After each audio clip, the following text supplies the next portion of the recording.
Halo pendengar setia, selamat datang kembali di cerita mistis kali ini.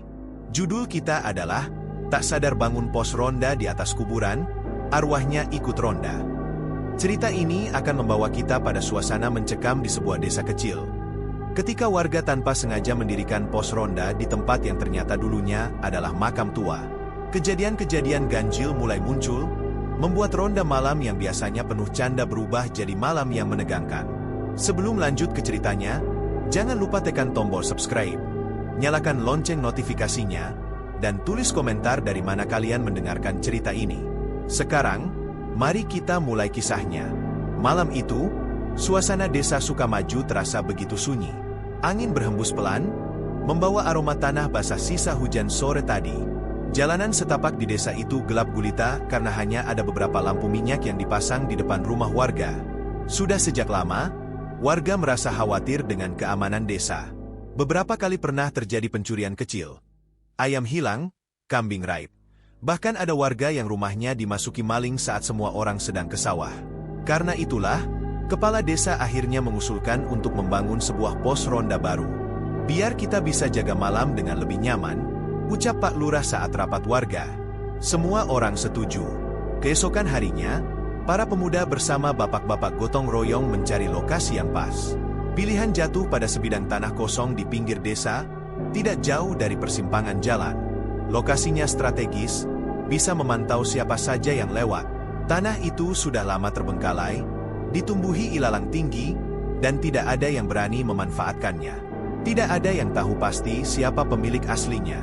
Dengan semangat, warga pun membersihkan semak-semak dan mulai mendirikan bangunan sederhana dari bambu. Dalam waktu 2 hari, pos ronda itu selesai dibangun. Malam pertama ronda terasa begitu menyenangkan. Api unggun dinyalakan, beberapa orang membawa gitar, dan suasana penuh dengan canda tawa. Namun, tanpa disadari, sejak malam itulah, sesuatu yang tidak kasat mata ikut hadir. Pada malam ketiga setelah pos ronda itu resmi digunakan, seorang pemuda bernama Seno merasakan sesuatu yang aneh. Ia sedang duduk di bangku bambu, menghangatkan badan di dekat api. Teman-temannya sibuk bercanda sambil memainkan kartu remi. Tiba-tiba, dari arah semak-semak belakang pos ronda, terdengar suara langkah kaki. Kresek, kresek, seperti seseorang berjalan pelan di atas rumput basah. "Siapa tuh?" tanya Seno sambil menoleh. Tidak ada jawaban, hanya suara jangkrik malam yang terdengar. Beberapa menit kemudian, Seno merasakan ada yang duduk di sampingnya. Ia mengira itu temannya, Jaka. Tetapi saat menoleh, tidak ada siapapun di sana. Kursi bambu itu kosong. Hanya sedikit bergoyang seakan baru saja diduduki seseorang. Seno merinding. Ia mencoba mengabaikan, namun bulu kuduknya terus berdiri. Malam itu, ia memilih pulang lebih awal dengan alasan sakit perut. Keesokan harinya, kabar tentang rasa aneh di pos ronda menyebar. Beberapa warga tua mulai berbisik-bisik. Salah satu di antaranya adalah Mbah Wiryo, sesepuh desa yang sudah berusia lebih dari 80 tahun. "Tanah itu dulunya bukan tanah kosong sembarangan," ucap Mbah Wiryo lirih. Orang-orang yang mendengar langsung terdiam. Zaman dulu, sebelum desa ini ramai, tanah itu adalah tempat makam. Banyak orang yang dikuburkan di sana saat terjadi pagebluk besar. Tapi setelah puluhan tahun, tanahnya ditutup semak dan orang-orang lupa. Ucapan itu membuat beberapa warga merinding. Jika benar tanah itu bekas makam, berarti pos ronda yang mereka bangun berdiri tepat di atas kuburan lama. Namun, sebagian orang menanggapinya dengan tawa sinis. "Ah, itu cuma cerita orang tua. Jangan gampang percaya. Yang penting kita bisa ronda dengan aman," kata Pak Bowo, salah satu warga yang keras kepala. Malam berikutnya, ronda tetap berjalan. Tapi perasaan ganjil semakin terasa bagi beberapa orang. Pada ronda malam keempat, giliran Jaka yang merasakan sesuatu. Saat itu, ia bersama 3 orang temannya sedang duduk melingkar. Api unggun menyala, cahayanya memantul di wajah mereka. Tiba-tiba, Jaka melihat ada bayangan lain ikut duduk di lingkaran itu. Bentuknya samar, seperti sosok lelaki berpakaian hitam lusuh. Wajahnya tidak jelas, hanya terlihat pucat dengan mata kosong menatap api. Jaka tercekat, tubuhnya kaku. Ia tidak berani bicara, hanya bisa menunduk sambil membaca doa dalam hati. Ketika ia memberanikan diri menoleh lagi, sosok itu sudah menghilang. Tapi bau tanah basah menyengat hidungnya, bau yang tidak pernah ia cium sebelumnya. Setelah ronda bubar, Jaka bercerita pada Seno. Mereka sepakat bahwa ada sesuatu yang tidak wajar dengan pos ronda itu. Malam-malam berikutnya, semakin banyak kejadian aneh. Ada yang mendengar suara orang memanggil namanya padahal tidak ada siapapun. Ada pula yang merasakan pundaknya ditepuk. Tetapi saat menoleh tidak ada orang di belakang. Seorang pemuda bahkan mengaku melihat sosok perempuan berjalan pelan melewati pos ronda. Rambutnya panjang menutupi wajah, dan langkahnya tidak menghasilkan suara sedikit pun. Keanehan itu tidak terjadi setiap malam. Justru datangnya acak, membuat semua orang semakin was-was.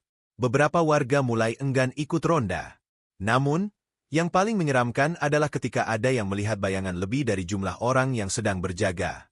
Misalnya, hanya ada 4 orang di pos ronda, tetapi bayangan yang terlihat dari pantulan api unggun berjumlah 5. Hingga akhirnya, suatu malam, kejadian yang lebih jelas terjadi. Saat itu sekitar pukul 2 dini hari, angin bertiup kencang membuat api unggun hampir padam. Suasana sepi, hanya ada suara serangga malam. Tiba-tiba, seorang pemuda bernama Budi yang sedang mengantuk melihat sosok hitam berdiri di luar pos ronda. Sosok itu hanya diam, menatap ke arah mereka. Tubuhnya kurus, kepalanya sedikit miring, dan matanya kosong tanpa kelopak. Budi berteriak keras, membuat semua orang terbangun. Ketika menoleh ke arah yang ditunjuk, sosok itu sudah hilang. Tapi di tanah basah terlihat jejak kaki, jejak yang tidak biasa, karena bentuknya cekung dalam seakan kaki itu tidak berbentuk manusia. Malam itu menjadi perbincangan besar di desa. Semua warga sepakat bahwa ada yang tidak beres. Mereka mulai menyesali keputusan membangun pos ronda di tanah itu. Misteri semakin dalam. Pos ronda yang awalnya dibuat untuk menjaga keamanan justru menghadirkan teror yang tak terlihat. Pertanyaan besar pun muncul. Apakah benar tanah itu adalah makam tua? Dan, apakah arwah-arwah yang bersemayam di sana marah karena tempat peristirahatan mereka diganggu? Cerita ini masih berlanjut. Nantikan bab berikutnya, karena semakin malam, semakin jelas bahwa mereka tidak hanya meronda sendirian. Setelah kejadian penampakan yang dilihat Budi, suasana desa Sukamaju tidak lagi sama. Pos ronda yang awalnya dibangun dengan semangat kebersamaan kini berubah menjadi sumber ketakutan. Orang-orang mulai enggan untuk berjaga malam, terutama para pemuda yang pernah mengalami langsung gangguan dari makhluk tak kasat mata. Namun, demi keamanan desa, ronda tidak bisa dihentikan begitu saja. Kepala desa tetap memerintahkan jadwal ronda berjalan seperti biasa. Hanya saja jumlah orang yang datang semakin sedikit. Kadang hanya 2 atau 3 orang yang bertahan di pos, itu pun dengan wajah tegang dan waspada. Malam itu, giliran Seno, Jaka, dan Budi yang bertugas. Mereka bertiga duduk melingkar di dekat api unggun. Tidak ada gitar, tidak ada tawa, hanya suara kayu terbakar dan desiran angin malam yang terdengar. Dari awal suasana sudah terasa berbeda. Udara lebih dingin dari biasanya, dan ada bau aneh yang tercium samar-samar, seperti bau dupa bercampur dengan tanah basah. Mereka bertiga saling berpandangan, mencoba menenangkan diri masing-masing. "Kalian nyium bau apa enggak?" bisik Jaka. Seno mengangguk pelan, sementara Budi hanya menelan ludah, mencoba mengusir rasa takut. Waktu berjalan lambat. Jarum jam di pos ronda sudah menunjukkan pukul 1 dini hari. Tiba-tiba terdengar suara ketukan dari arah bambu penyangga pos. Tok, tok, tok, seperti ada yang memukulnya dengan jari. Ketiganya saling pandang, lalu Seno berdiri untuk memeriksa. Namun tidak ada siapapun di luar. Yang ada hanya ilalang yang bergoyang ditiup angin. Ia kembali duduk, tapi belum sempat menenangkan diri. Suara ketukan itu terdengar lagi, kali ini lebih keras, seperti mengetuk dengan kepalan tangan. Tok, tok, tok. Budi yang sejak tadi sudah gelisah langsung berdiri sambil berteriak. "Siapa itu? Jangan main-main." Tidak ada jawaban. Suara ketukan berhenti mendadak. Hanya terdengar suara jantung mereka yang berdetak kencang. Beberapa menit kemudian, tanpa ada angin kencang, api unggun tiba-tiba meredup. Nyala api seakan dicekik oleh sesuatu yang tak kasat mata, padahal kayu bakar masih cukup banyak. Suasana jadi gelap, hanya tersisa cahaya redup yang membuat wajah mereka terlihat pucat. Di tengah kegelapan itu, Jaka merasa ada sesuatu yang berdiri di belakang Budi. Sesosok bayangan tinggi menjulang, tubuhnya kurus, kepalanya hampir menyentuh atap bambu pos ronda. Mata Jaka membesar, napasnya tercekat, ia ingin bicara tapi lidahnya keluh. Budi yang merasa ada hawa dingin menusuk punggungnya spontan menoleh, dan saat itulah ia melihat sosok itu dengan jelas. Wajahnya hancur, seperti tanah yang retak, dengan mata kosong menatap tajam. Budi berteriak histeris dan langsung jatuh terduduk. Suara teriakan itu membangunkan beberapa warga di rumah terdekat. Mereka berlari ke arah pos ronda dengan membawa obor.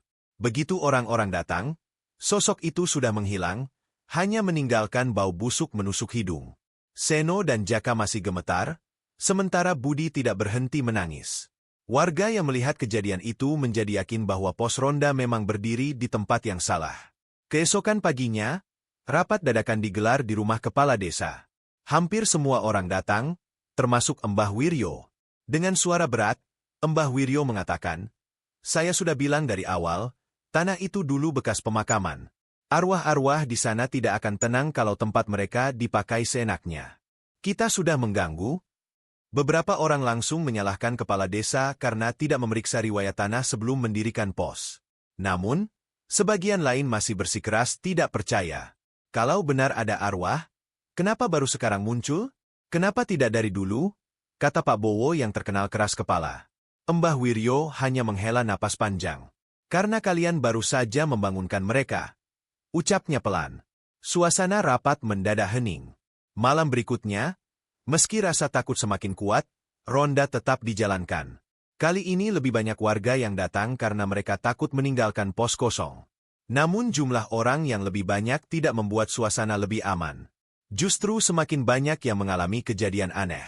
Ada yang mendengar suara langkah orang berjalan mengelilingi pos tanpa terlihat wujudnya. Ada yang mendengar suara perempuan tertawa lirih di balik semak. Bahkan seorang warga bernama Karjo tiba-tiba kesurupan, matanya melotot, suaranya berubah berat seperti suara orang tua. Dengan nada marah, mulut Karjo berteriak, "Pergi dari sini, ini tempat kami. Jangan ganggu kami." Semua orang panik, mencoba menenangkan Karjo, tapi tubuhnya begitu kuat sampai 4 orang pun kewalahan menahannya. Setelah dibacakan doa oleh Embah Wiryo, barulah Karjo terkulai lemas.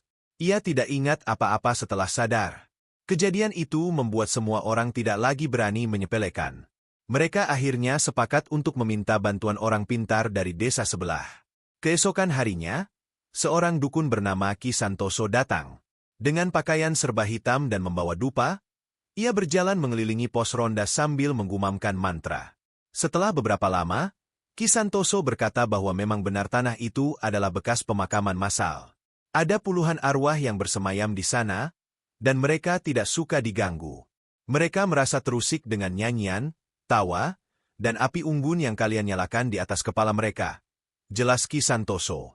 Mendengar hal itu, wajah warga pucat pasi. Mereka saling pandang, tak tahu harus berbuat apa. Ki Santoso kemudian menyarankan agar warga segera mengadakan selamatan besar untuk menenangkan arwah. Jika tidak, gangguan akan semakin parah, bahkan bisa membawa korban jiwa. Kepala desa yang semula keras kepala akhirnya mengangguk setuju. Ia tidak ingin desanya ditimpa malapetaka. Malam itu, untuk pertama kalinya ronda dihentikan. Tidak ada yang berani berjaga di pos. Desa terasa lebih sunyi dari biasanya, hanya suara anjing menggonggong sesekali yang terdengar. Namun, meski pos ronda kosong, beberapa warga tetap mendengar suara-suara aneh dari arah sana. Ada yang mengaku melihat cahaya api menyala padahal tidak ada orang. Ada pula yang mendengar suara laki-laki berbicara samar, seolah-olah para arwah sedang meronda sendiri.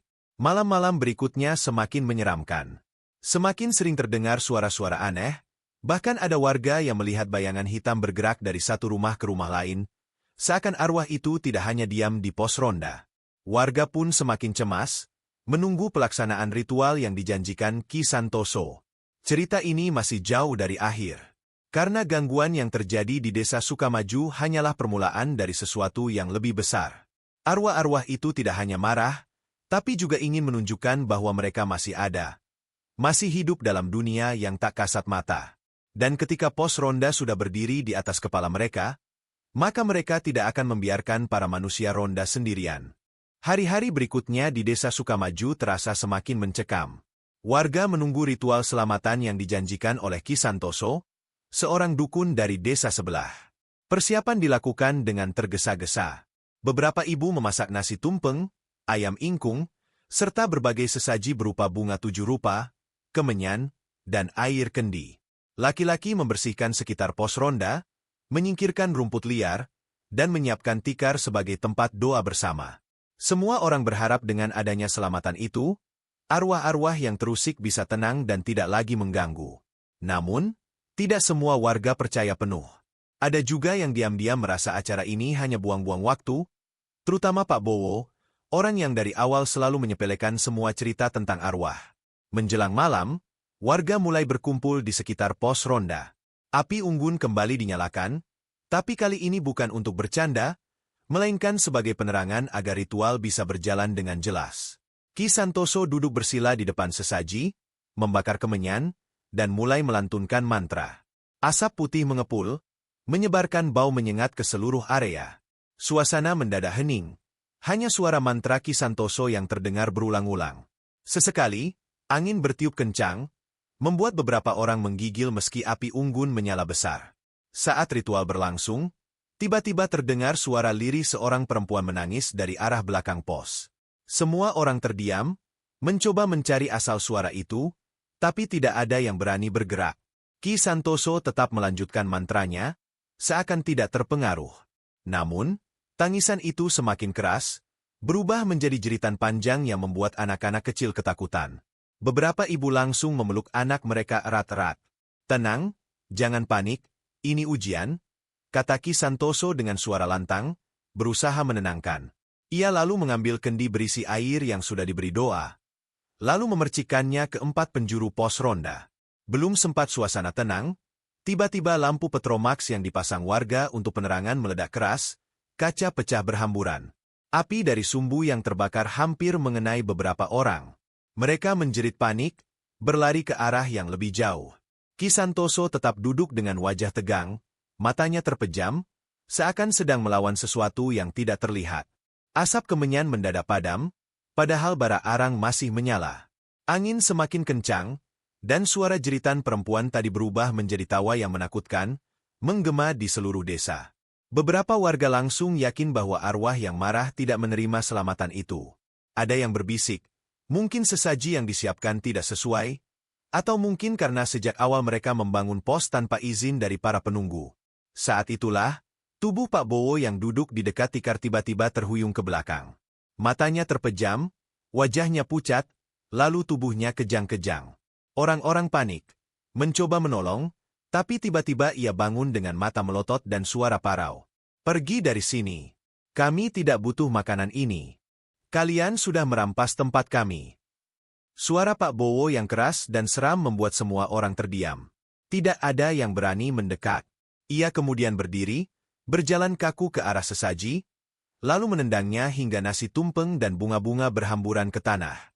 Warga teriak histeris, sebagian lari menjauh, sebagian lainnya menangis ketakutan. Ki Santoso berusaha menenangkan, ia membaca mantra lebih keras, mencoba mengusir arwah yang merasuki tubuh Pak Bowo. Namun, arwah itu begitu kuat. Tubuh Pak Bowo terus melawan, menjerit-jerit, lalu berlari ke tengah jalan desa sambil tertawa keras. Butuh hampir 5 orang pria untuk menahannya, bahkan ia sempat menghantam salah satu warga hingga jatuh pingsan. Ritual malam itu benar-benar kacau. Bukannya menenangkan arwah, justru semakin memperkeruh suasana. Akhirnya, setelah hampir 1 jam berjuang, Ki Santoso berhasil menenangkan Pak Bowo dengan cara menempelkan jimat berisi rajah di dahinya. Tubuhnya ambruk tak sadarkan diri. Semua orang terdiam, hanya suara isak tangis dan desahan napas ketakutan yang terdengar. Sesaji yang sudah rusak dibiarkan berserakan. Warga pulang ke rumah masing-masing dengan wajah murung. Mereka tahu, arwah di tanah itu tidak akan mudah ditenangkan. Keesokan harinya, desa benar-benar terasa suram. Banyak orang memilih tidak keluar rumah. Anak-anak tidak berani bermain di jalan. Bahkan ayam dan kambing yang biasanya berkeliaran pun seperti lebih tenang, seakan merasakan ketegangan yang menyelimuti desa. Seno, Jaka, dan Budi berkumpul di rumah Seno, membicarakan kejadian semalam. Mereka bertiga merasa bersalah karena sejak awal mereka ikut membangun pos ronda di tanah itu. Kalau kita bongkar aja posnya gimana? Tanya Jaka. Budi mengangguk setuju, tapi Seno hanya menggeleng. Masalahnya bukan di posnya, tapi di tanah itu sendiri. Selama kita nggak minta maaf dengan benar, mereka nggak akan berhenti, jawabnya. Hari semakin sore, warga kembali dipanggil rapat. Kepala desa tampak kebingungan. Ia mengakui kesalahannya, tapi tidak tahu solusi apa yang bisa diambil.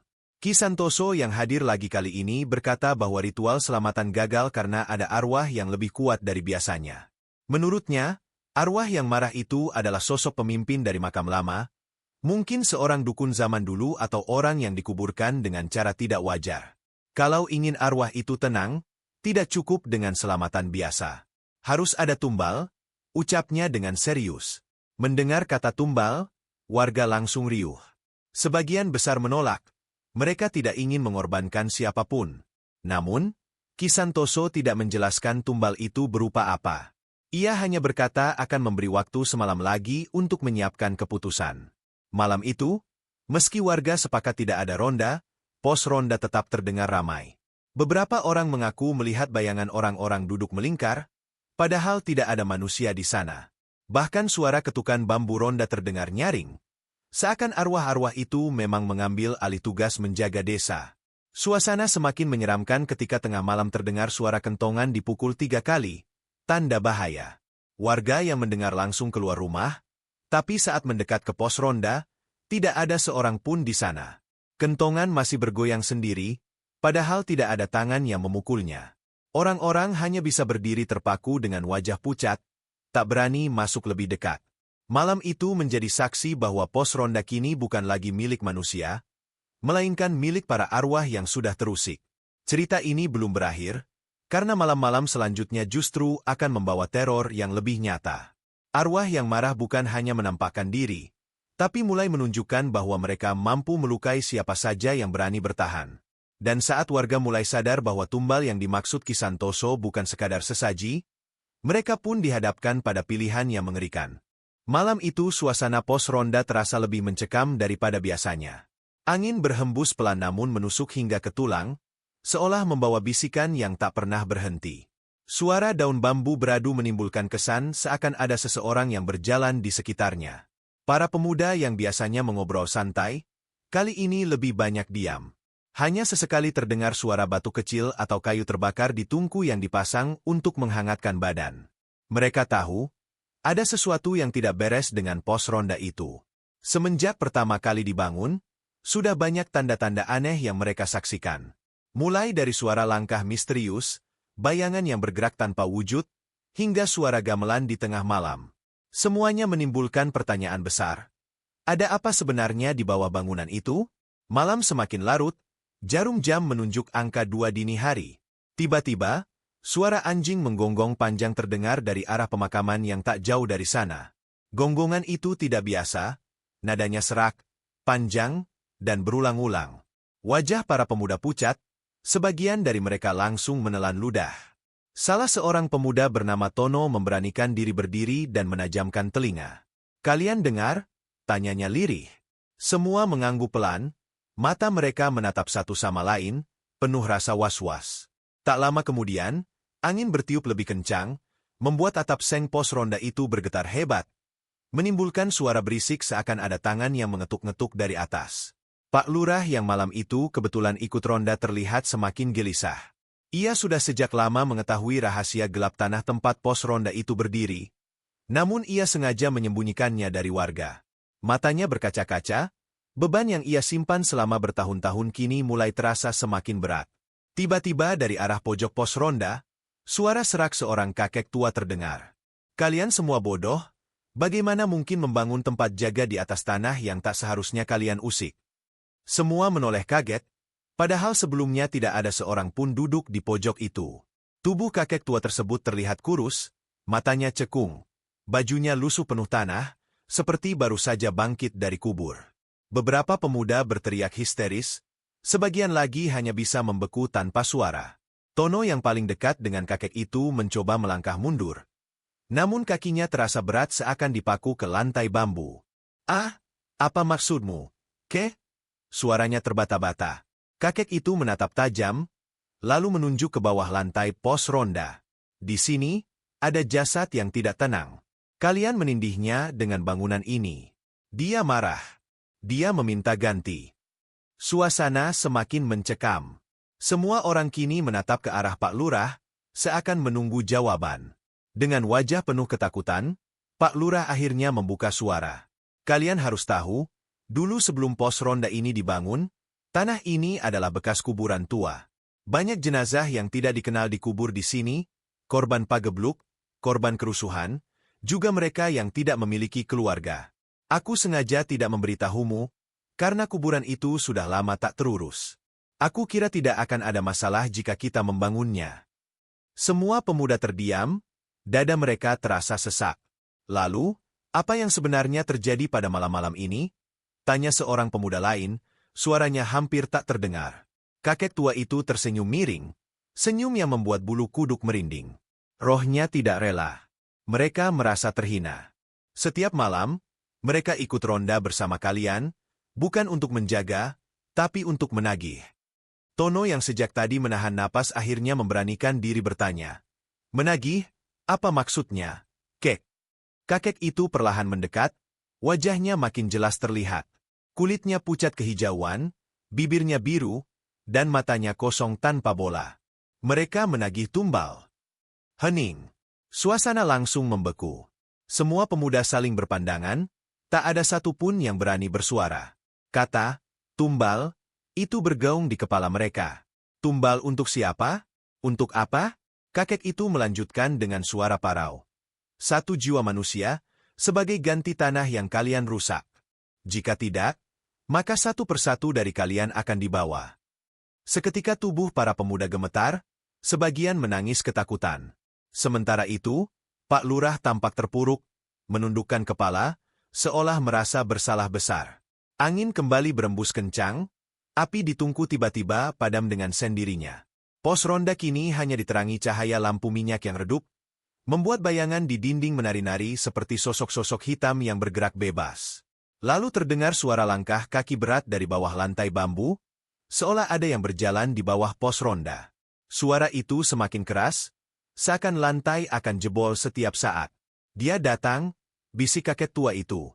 Tubuhnya lalu perlahan memudar, seperti asap yang diterbangkan angin, dan dalam sekejap, ia hilang begitu saja.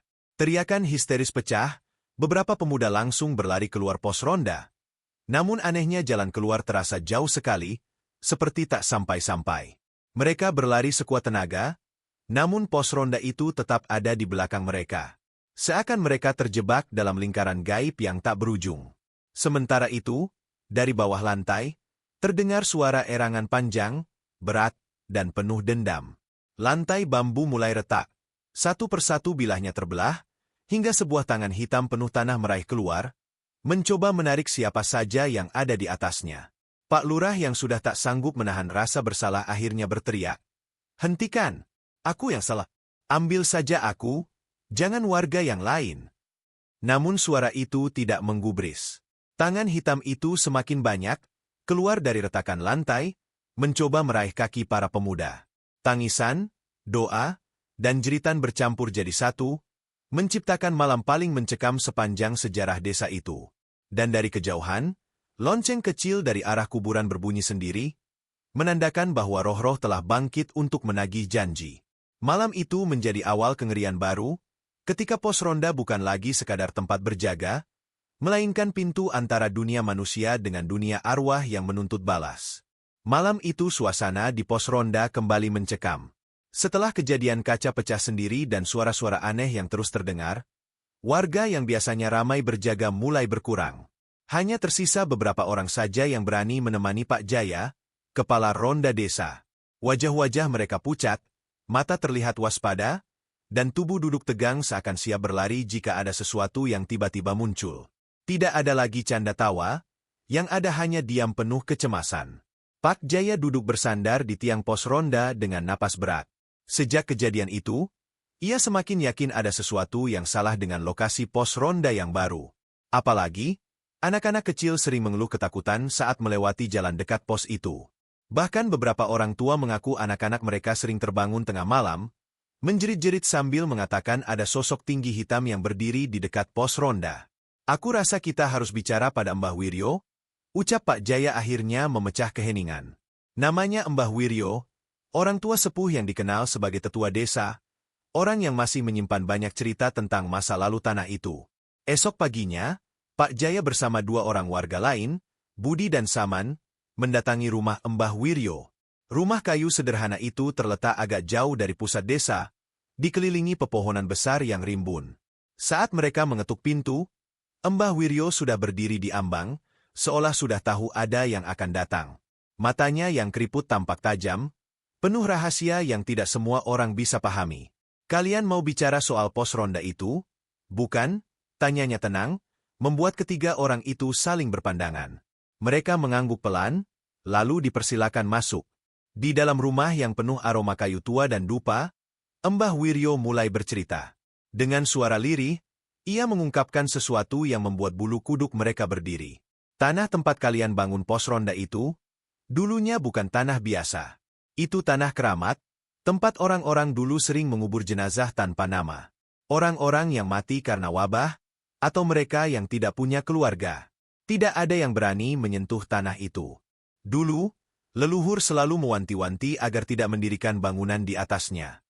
Ketiganya terdiam, perasaan ngeri menyelip dalam hati. Pak Jaya mencoba menelan ludah, wajahnya semakin tegang. Jadi benar, apa yang kita alami itu bukan kebetulan? Tanyanya dengan suara bergetar. Mbah Wiryo mengangguk pelan. Arwah mereka masih gentayangan. Mereka tidak tenang, karena kalian tanpa sadar mendirikan tempat berjaga di atas jasad-jasad mereka.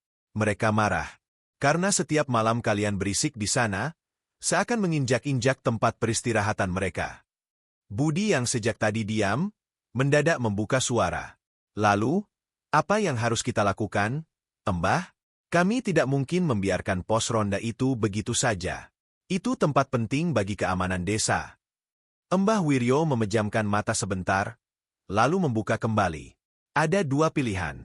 Kalian bisa memindahkan pos ronda ke tempat lain, atau kalian lakukan ritual permohonan izin pada arwah yang ada di sana. Tapi ritual itu tidak mudah, dan tidak semua orang sanggup. Kata-kata itu membuat suasana semakin mencekam. Ketiganya saling berpandangan, seolah sedang menimbang keputusan yang sulit. Malam itu, saat mereka kembali ke pos ronda, suasana terasa semakin berbeda. Angin bertiup kencang, membawa suara-suara aneh seperti bisikan. Lampu sentir yang dipasang di pojok pos berkedip-kedip, seakan hampir padam. Tiba-tiba, Budi merasakan ada sesuatu menyentuh bahunya. Ia menoleh cepat, namun tidak ada siapa-siapa. Tubuhnya langsung gemetar, keringat dingin bercucuran. Pak Jaya yang melihatnya langsung berkata dengan tegas, "Kita harus putuskan malam ini. Kalau tidak, aku takut sesuatu yang lebih buruk terjadi." Akhirnya mereka sepakat untuk mencoba ritual yang disarankan Mbah Wiryo. Beberapa warga lain dipanggil untuk ikut serta, walau dengan hati yang penuh ketakutan. Ritual itu dilakukan pada malam Jumat, malam yang diyakini lebih kuat untuk berhubungan dengan dunia gaib. Mbah Wiryo datang dengan pakaian serba putih, membawa dupa, sesaji, dan kendi berisi air yang sudah diberi doa. Semua warga berkumpul, mengelilingi pos ronda dengan wajah tegang. Suasana malam itu begitu sunyi, hanya suara jangkrik dan sesekali anjing menggonggong dari kejauhan. Mbah Wiryo mulai membaca doa-doa dengan suara berat, kemudian menaburkan bunga di sekitar pos. Sesekali ia memercikkan air dari kendi ke tanah. Lalu, ia menancapkan sebuah kemenyan besar di tengah pos ronda. Asapnya mengepul ke udara, menebarkan aroma yang menusuk hidung. Tiba-tiba, angin bertiup kencang, membuat dupa dan api kecil bergoyang hebat. Beberapa warga menjerit pelan, karena melihat bayangan-bayangan hitam berkelebat di sekitar pos. Ada yang melihat sosok perempuan berambut panjang duduk di atap pos, ada pula yang mendengar suara langkah kaki berkeliling tanpa terlihat siapapun. "Jangan takut, diam dan tetap berdoa," teriak Mbah Wiryo lantang. Namun, semakin lama, suasana makin tak terkendali. Salah satu warga, Saman, tiba-tiba menjerit keras dan tubuhnya terjatuh ke tanah, menggeliat seperti kesurupan. Matanya melotot, mulutnya mengeluarkan suara berat yang bukan miliknya. "Ini tanah kami, kenapa kalian ganggu tidur kami?" katanya dengan suara menggelegar, membuat semua orang terkejut dan ketakutan. Mbah Wiryo segera mendekat, menempelkan tangannya di dahi Saman sambil membaca doa-doa. Keringat bercucuran dari wajah tua itu, namun ia tetap melanjutkan. "Kami minta maaf, wahai arwah yang bersemayam di sini. Kami tidak tahu jika tanah ini tempat peristirahatan kalian. Kami hanya ingin menjaga desa, bukan mengganggu kalian." Suara dari mulut Saman mendengus keras. "Kalian harus tinggalkan tempat ini, atau kalian akan ikut tidur bersama kami." Ucapan itu membuat bulu kuduk semua orang berdiri. Pak Jaya yang sejak tadi berusaha tenang, akhirnya menunduk dalam-dalam. Hatinya diliputi rasa bersalah. Ia sadar, mereka memang keliru sejak awal. Akhirnya, setelah doa panjang dan permohonan maaf, tubuh Saman terkulai lemas, seperti kehilangan tenaga.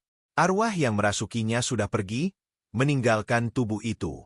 Mbah Wiryo dengan suara berat berkata, "Mereka tidak mau berkompromi. Satu-satunya jalan, kalian harus pindahkan pos ronda ini." Warga terdiam. Hati mereka penuh ketakutan sekaligus kebingungan. Namun satu hal sudah jelas, tidak ada lagi yang berani berjaga di pos ronda itu. Malam itu mereka bubar dengan wajah pucat, seakan membawa beban berat di hati masing-masing. Sejak kejadian itu, pos ronda tersebut tidak pernah lagi digunakan. Siang hari mungkin terlihat biasa saja, hanya bangunan kayu sederhana. Tapi malam hari, suasana di sekitarnya berubah mencekam. Banyak yang mengaku melihat bayangan melintas, suara gamelan dari kejauhan, bahkan ada yang mendengar suara orang ronda bersahut-sahutan padahal tidak ada siapapun. Dan semenjak itu pula, warga desa mulai sadar, mereka tidak hanya tinggal bersama manusia, tapi juga bersama arwah yang menuntut ketenangan di tanah keramat itu. Malam itu terasa jauh lebih dingin daripada biasanya. Angin berhembus kencang dan membuat dedaunan bambu di sekitar pos ronda bergesekan seperti bisikan yang berulang-ulang. Langit gelap tanpa bintang, hanya disinari cahaya pucat bulan separuh yang sesekali tertutup awan. Para warga yang bertugas ronda malam itu awalnya mencoba mengalihkan perhatian mereka dengan obrolan ringan, membicarakan panen padi yang sebentar lagi datang atau kabar kerabat yang menikah. Namun entah mengapa, suasana tetap terasa berat dan menekan, seakan ada mata yang memperhatikan dari balik kegelapan. Sarman, salah satu warga yang terkenal berani, tiba-tiba saja merinding. Ia duduk bersila sambil menatap ke arah pojok pos, tepat di dekat tiang bambu yang kerap dijadikan sandaran oleh salah seorang teman ronda, yang belakangan diketahui bukan manusia. "Kalian sadar enggak? Tiap kita kumpul di sini, selalu ada satu bangku kosong yang kayaknya disediakan untuk seseorang," bisiknya. Warga lain saling berpandangan, ada yang mengangguk pelan, ada pula yang menelan ludah. Mereka memang menyadari, setiap kali ronda, selalu ada kursi yang entah kenapa tidak pernah mereka duduki, seakan sudah ada yang menempatinya meski kasat mata. Tak lama kemudian, Pak Surip, sesepuh desa, datang menghampiri. Ia membawa sebuah kitab tua dan beberapa kemenyan. Kedatangannya membuat suasana semakin tegang, sebab malam itu memang diputuskan akan ada semacam ritual kecil untuk mencari tahu apa yang sebenarnya terjadi dengan pos ronda. "Kalian semua harus kuat. Jangan ada yang lari, apapun yang terjadi malam ini," ucapnya tegas sambil menyalakan kemenyan dan meletakkannya di tengah pos. Asap tipis mengepul, menebarkan aroma menyengat bercampur harum yang menusuk hidung. Dalam sekejap, hawa di sekitar pos ronda berubah semakin dingin. Lampu Petromax yang tergantung di atas pos tiba-tiba redup, seperti kekurangan minyak, padahal baru saja diisi penuh. Satu persatu warga mulai gelisah, ada yang menggenggam tasbih, ada pula yang hanya menunduk sambil membaca doa dalam hati. Pak Surip lalu memejamkan mata, membaca doa-doa dengan suara lirih tapi tegas. Tiba-tiba, suara langkah kaki terdengar dari arah jalan setapak yang menuju ke pos. Langkah itu berat, berirama pelan, namun jelas sekali terdengar mendekat. Semua orang menahan napas, menatap ke arah suara itu datang, tapi yang terlihat hanya kegelapan. Hingga akhirnya, seorang pemuda kurus muncul dari balik bayangan, wajahnya pucat pasi, matanya kosong seperti tak berjiwa. Dia duduk perlahan di kursi kosong di pojok pos, kursi yang selama ini tak pernah disentuh warga. "Astagfirullah," bisik salah satu warga. Mereka semua tahu, Pemuda itu adalah almarhum Joyo, pemuda desa yang meninggal beberapa bulan lalu dalam kecelakaan tragis. Suasana menjadi mencekam. Beberapa warga hampir pingsan karena takut, sementara yang lain hanya bisa mematung. Pak Surip tetap tenang meski keringat dingin mengalir di wajahnya. "Kau arwah yang menghuni tempat ini, apa maumu sebenarnya?" tanya Pak Surip lantang. Pemuda itu tidak menjawab, hanya menunduk sambil menatap tanah, lalu perlahan mengangkat kepalanya. Dari mulutnya keluar suara serak bercampur tangisan. "Kalian bangun tempat ini di atas pusaraku. Aku hanya ingin ikut menjaga. Aku hanya ingin tetap bersama." Suaranya menggema, bercampur dengan desau angin malam, membuat bulu kuduk semua orang berdiri. Tiba-tiba angin bertiup sangat kencang, membuat lampu Petromax bergoyang dan hampir padam. Asap kemenyan semakin tebal, membuat mata perih. Warga yang tadinya duduk kini berdiri gelisah. Beberapa ingin kabur tapi kaki mereka seakan tertahan, tak bisa bergerak. Di tengah kekacauan itu, suara gamelan samar terdengar dari kejauhan, padahal tak ada acara di desa malam itu. Suara itu semakin jelas, seperti iring-iringan arwah yang lewat di sekitar pos ronda. Bayangan-bayangan hitam bergerak di luar pos, berputar mengelilingi mereka. Joyo yang duduk di kursi kosong itu kini berdiri, menatap para warga dengan mata penuh kesedihan. "Aku tidak ingin menakuti, tapi kalian harus tahu tanah ini bukan sembarangan," katanya pelan. Pak Surip segera mengambil segenggam tanah dari bawah pos ronda, lalu menaburkannya ke atas kemenyan. "Jika memang ini pusaramu, tunjukkan tandanya," teriaknya. Seketika, tanah di bawah pos berguncang pelan, seakan ada yang bergerak dari dalam. Warga berteriak histeris, sebagian membaca doa keras-keras. Tak lama, sebuah nisan tua yang patah setengah muncul dari tanah, terdorong keluar oleh kekuatan yang tak terlihat. Tulisannya samar, namun masih bisa terbaca nama, Joyo bin Sastro. Semua orang terpaku, mereka baru sadar bahwa selama ini pos ronda benar-benar berdiri tepat di atas makam. Joyo menunduk lagi, tubuhnya mulai memudar seperti asap. "Aku tak marah, aku hanya kesepian," katanya lirih, lalu menghilang bersama hembusan angin. Kursi yang tadinya ia duduki jatuh terguling, menimbulkan suara keras. Semua warga gemetar, sebagian menangis, tak percaya dengan apa yang baru saja mereka alami. Pak Surip lalu menutup ritual itu dengan doa panjang, memohon ampun dan keselamatan bagi seluruh warga desa, juga arwah yang telah terusik. Malam itu menjadi malam paling mengerikan sekaligus paling membuka mata bagi mereka semua. Mereka kini tahu, pos ronda yang mereka bangun bukanlah tempat biasa, melainkan berdiri di atas tanah yang menyimpan jiwa yang belum tenang. Malam itu, suasana desa tampak lebih mencekam dibanding biasanya. Angin berhembus kencang membawa suara-suara aneh yang terdengar seperti rintihan. Bulan tertutup awan tebal, membuat kegelapan benar-benar menyelimuti. Hanya lampu minyak di pos ronda yang menyala redup, berkedip seolah hendak padam. Para warga yang sejak beberapa malam terakhir masih berani berjaga kini terlihat semakin waspada. Ketegangan itu jelas terpancar dari wajah mereka. Beberapa kali terdengar suara burung hantu yang bertengger di pohon besar dekat pos, menambah rasa ngeri. Tak ada lagi canda tawa seperti awal-awal pos itu dibangun. Kini setiap orang hanya duduk terpaku, dengan pikiran masing-masing, berharap malam cepat berganti pagi. Pak Surip, sesepuh desa, datang malam itu dengan membawa sebuah kendi kecil dan beberapa kemenyan. Ia duduk di tengah pos ronda lalu mulai berbicara dengan suara dalam. "Aku sudah memanggil seorang kiai dari desa sebelah," katanya. "Arwah yang kita ganggu ini tidak akan pernah pergi jika pos ini tetap berdiri. Kuburan yang dijadikan pondasi pos telah membangunkan mereka.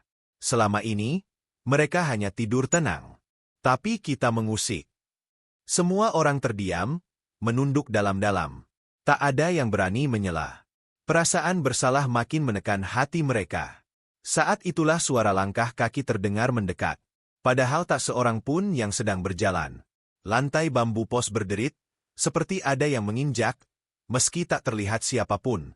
Warga yang berjaga langsung menahan napas. Tak lama kemudian, lampu minyak yang tadi menyala redup langsung padam tertiup angin dingin.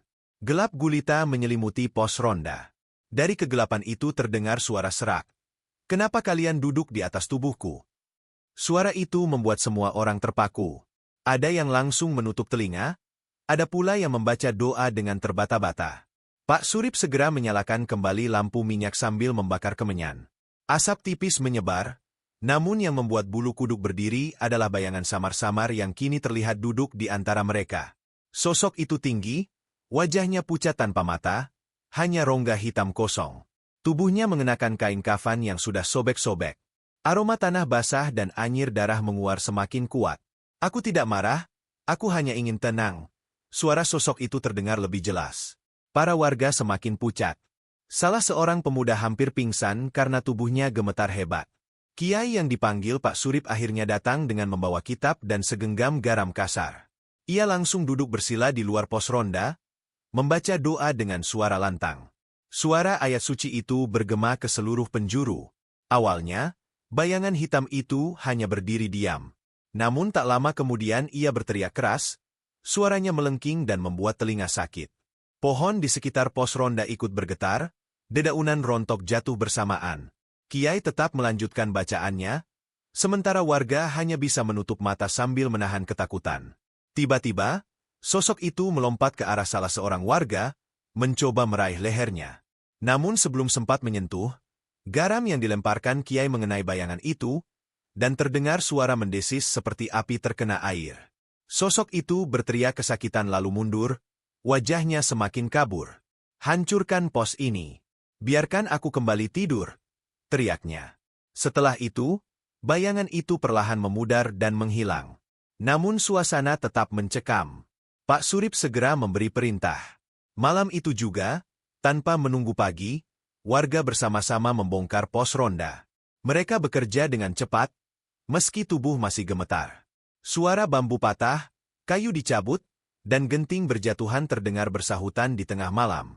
Beberapa kali terdengar suara tangisan samar, entah berasal dari siapa. Namun semua tetap melanjutkan pekerjaan.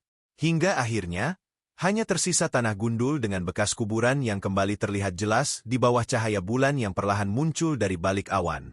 Setelah pos itu hancur, Kiai kembali membaca doa panjang, lalu menaburkan garam di atas tanah kuburan. Aroma kemenyan bercampur dengan udara malam, membuat suasana semakin terasa hikmat. Perlahan, angin berhenti berhembus, suara burung hantu pun lenyap. Malam menjadi sangat tenang, seolah seluruh alam ikut lega.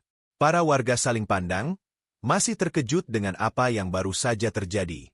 Namun dalam hati mereka, ada sedikit kelegaan, seolah beban berat baru saja diangkat. Sejak malam itu, desa kembali seperti biasa. Tak ada lagi gangguan aneh, tak ada suara langkah di pos ronda, tak ada bayangan yang berkeliaran. Namun, pengalaman itu meninggalkan trauma mendalam bagi setiap warga. Mereka sadar, kesalahan mereka adalah karena membangun tanpa memperhatikan tempat. Mereka mengerti bahwa tanah yang terlihat kosong belum tentu benar-benar kosong. Ada kehidupan lain yang tak kasat mata, yang juga berhak untuk tenang. Pak Surip lalu mengusulkan agar tanah bekas pos ronda itu dibiarkan begitu saja, tidak lagi digunakan untuk bangunan apapun. Warga menyetujui. Bahkan mereka mendirikan sebuah tanda sederhana, berupa batu nisan kecil dan pagar bambu, untuk menandai tempat itu agar tidak lagi diusik. Sejak saat itu, setiap orang yang melewati tempat tersebut selalu menunduk hormat. Cerita mistis ini menjadi pelajaran berharga. Malam ronda tetap berlangsung, tapi kini mereka membuat pos baru di pinggir balai desa, jauh dari kuburan. Setiap kali duduk bersama, mereka sering mengingat kembali malam ketika arwah ikut ronda bersama mereka. Bukan untuk ditertawakan, melainkan untuk dijadikan pengingat bahwa dunia ini tidak hanya dihuni manusia. Ada dunia lain yang hidup berdampingan, yang harus dihormati keberadaannya. Dan sejak malam itu, setiap kali suara langkah terdengar di pos ronda baru, para warga hanya saling pandang dan berdoa dalam hati. Tidak lagi menantang, tidak lagi meremehkan, hanya menghormati. Karena mereka tahu, pengalaman itu bukan sekadar mimpi atau halusinasi. Mereka benar-benar pernah berbagi tempat dengan arwah yang tersinggung. Dan meski pos ronda lama sudah tiada, cerita tentangnya tetap hidup di antara mereka, diturunkan dari mulut ke mulut, menjadi legenda yang akan selalu diingat. Pos ronda di atas kuburan, tempat di mana arwah pernah ikut ronda.